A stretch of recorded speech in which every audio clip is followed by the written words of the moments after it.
keputusan dapat dianggap sebagai suatu hasil atau keluaran dari proses atau kognitif yang membawa pada pemilihan suatu jalur tindakan di antara beberapa alternatif yang tersedia. Setiap proses pengambilan keputusan selalu menghasilkan satu pilihan final. Keputusan dibuat untuk mencapai tujuan melalui pelaksanaan atau tindakan serta capaian. Dalam proses pengambilan keputusan bisa jadi berupa rasional atau irasional. Proses pengambilan keputusan adalah proses penalaran berdasarkan asumsi nilai, preferensi, dan keyakinan pembuat keputusan. Dalam proses memutuskan tentang sesuatu yang penting dapat dilakukan baik itu individu, sekelompok orang, atau dalam suatu organisasi. Jadi selanjutnya adalah bagaimana proses pengambilan keputusan. Yang pertama yaitu ada kecerdasan. Kecerdasan ini terdiri atas menemukan, mengidentifikasi, dan memahami masalah yang terjadi pada organisasi, mengapa masalah itu terjadi, di mana, dan akibat apa yang dialami. Lalu ada rancangan. Rancangan adalah melibatkan identifikasi dan pencarian berbagai solusi masalah. Lalu yang ketiga ada pilihan. Pilihan adalah tentang memilih alternatif solusi yang ada. Lalu yang keempat ada implementasi. Implementasi adalah tentang membuat alternatif yang dipilih dapat bekerja dan tetap mengawasi seberapa baik kerja solusi tersebut. Baik, yang selanjutnya adalah jenis-jenis dalam pengambilan keputusan. Jenis-jenis dalam pengambilan keputusan ada 3. Yang pertama adalah keputusan tidak terstruktur. Keputusan tidak terstruktur adalah keputusan yang mengambil keputusannya atau dalam proses pengambilan keputusannya harus memberikan penilaian, evaluasi, dan pengertian untuk memecahkan masalahnya. Setiap keputusan ini adalah baru, penting, tidak rutin, serta tidak ada pengertian yang dipahami benar atau prosedur yang disetujui bersama dalam pengambilannya. Yang kedua ada keputusan terstruktur. Berbanding terbalik dengan keputusan tidak terstruktur, keputusan terstruktur sifatnya berulang dan rutin dan melibatkan prosedur yang jelas dalam menanganinya, sehingga dalam keputusan ini tidak perlu diberlakukan seakan-akan masih baru.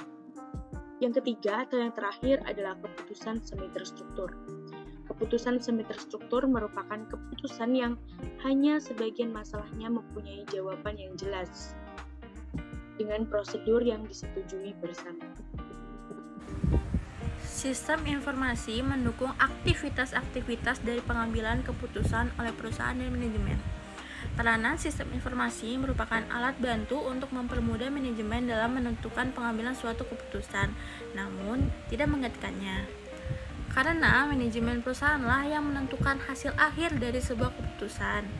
Decision Support System atau yang biasa disebut DSS adalah guna untuk membantu manajemen dalam meningkatkan kinerjanya dalam pengambilan keputusan. Sebuah perusahaan atau organisasi tetaplah harus memilih orang-orang yang terbaik untuk dapat duduk di perusahaannya guna memutuskan yang terbaik bagi setiap penentuan kebijakan masing-masing perusahaan.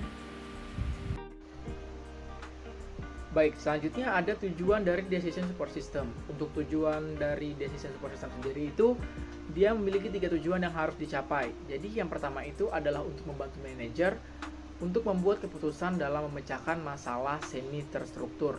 Lalu yang kedua ini ada mendukung penilaian manajer, bukan mencoba menggantikannya. Lalu yang ketiga adalah meningkatkan efektivitas pengambilan keputusan manajer daripada efisiensinya. Selanjutnya, komponen sistem pendukung keputusan.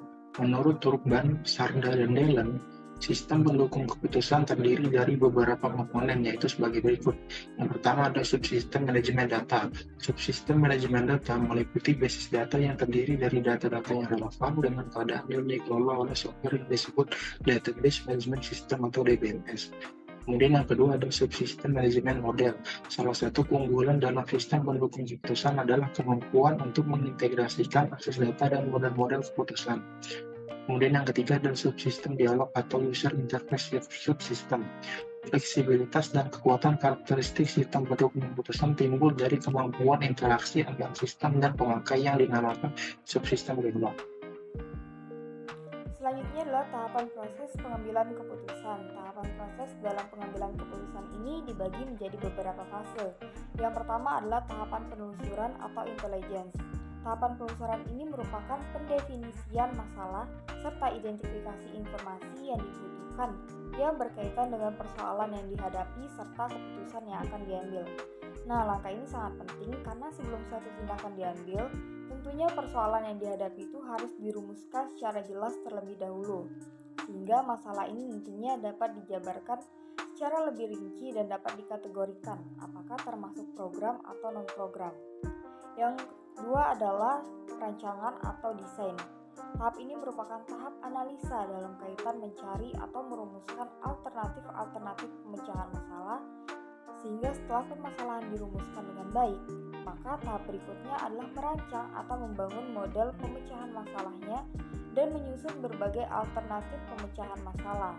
Sehingga pada bagian ini dapat dikembangkan tindakan alternatif, menganalisis solusi yang potensial, membuat model, membuat uji kelayakan, dan memvalidasi hasilnya. Yang ketiga adalah pemilihan atau choice, yaitu dengan mengacu pada rumusan tujuan serta hasil yang diharapkan. Selanjutnya, manajemen memilih alternatif solusi yang diperkirakan paling sesuai. Nah, pemilihan alternatif ini akan mudah dilakukan kalau hasil yang diinginkan itu terukur atau memiliki nilai kuantitas tertentu.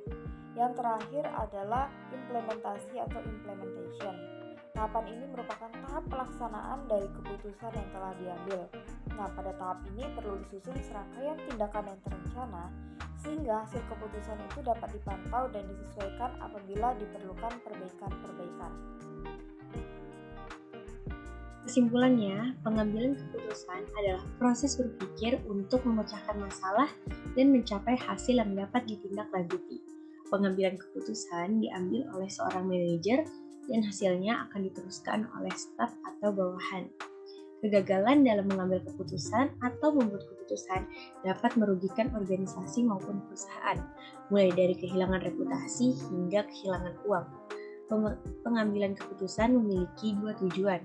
Yang pertama adalah tujuan tunggal, di mana dalam hal ini pengambilan keputusan hanya akan mempengaruhi satu hal saja.